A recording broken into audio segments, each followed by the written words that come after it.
Coucou tout le monde, aujourd'hui on va parler d'une alternative au sucre, le sirop de Yacon. Alors j'ai découvert ça au vrac de Figeac, merci à eux. Donc c'est produit par la société Yacon & Co. Bon, j'ai pas encore testé le produit, donc on va découvrir ça ensemble. Mais avant, on va creuser un peu sur la société, voir comment c'est produit et où c'est produit. Alors déjà, le Yacon c'est quoi? C'est une poire de terre, un tubercule, un peu comme la pomme de terre, mais au pouvoir sucrant naturel cultivé en Amérique du Sud et plus précisément le Pérou.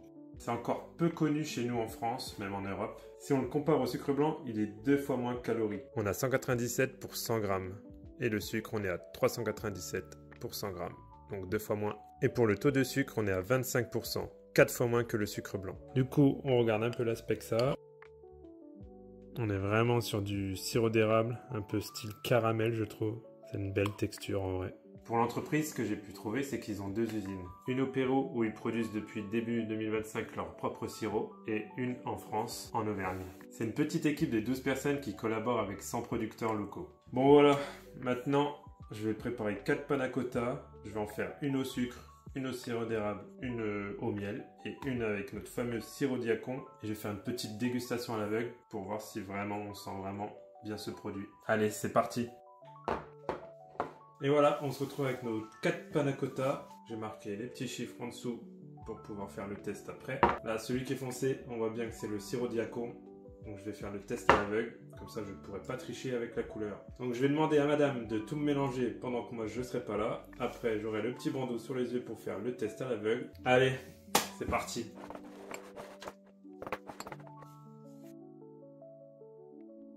Ah oui, peut-être que je l'installe devant par contre. Ça me fait penser au sucre, ça. On verra après.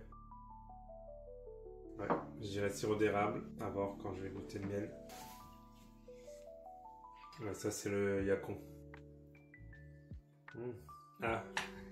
Alors, le 2. Le 2, je pense que c'est le sirop d'érable. Ça, c'est le Yacon. Le 3, là. Là, il y a le 1. J'hésite entre le 1 et le 4, le sucre. Faut que je regoute le 1. Je dirais que c'est le miel parce que j'aurais plus tendance à dire que ça va être moins sucré. Et le premier, c'est le sucre. Alors, le 2, c'était le sucre. Ah, j'ai confondu le miel et le sirop d'érable. Donc j'ai 2 sur 4, quoi.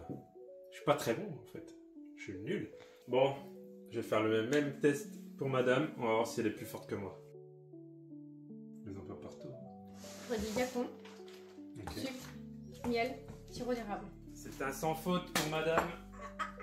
Bon, verdict. Ma femme a un meilleur palais que moi. Voilà. Sinon, le Yacon, c'est pas mal. Il faudrait que je cherche pourquoi le prix est aussi élevé pour ce produit-là. Petit souci aussi pour moi, c'est si on veut partir sur des panna cotta, on a une forte coloration. Après, c'est pas moche.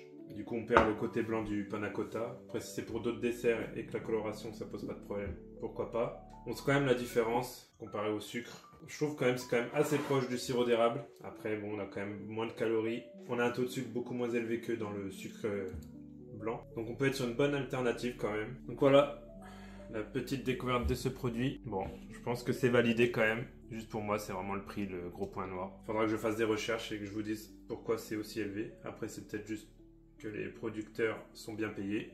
Et dans ce cas-là, c'est ok. Faudra voir sur d'autres recettes ce que ça donne. Je vous invite à tester au moins une fois. En tout cas, moi, je suis pas déçu. C'est un bon produit. En tout cas, le taux de sucre, il est 4 fois moins élevé que du sucre classique. Après, je suis quand même team sirop d'érable. Donc, de temps en temps, pourquoi pas. Bon, voilà, c'est tout pour moi. J'espère que la vidéo vous a plu. On se retrouve très vite pour d'autres recettes. Allez, ciao!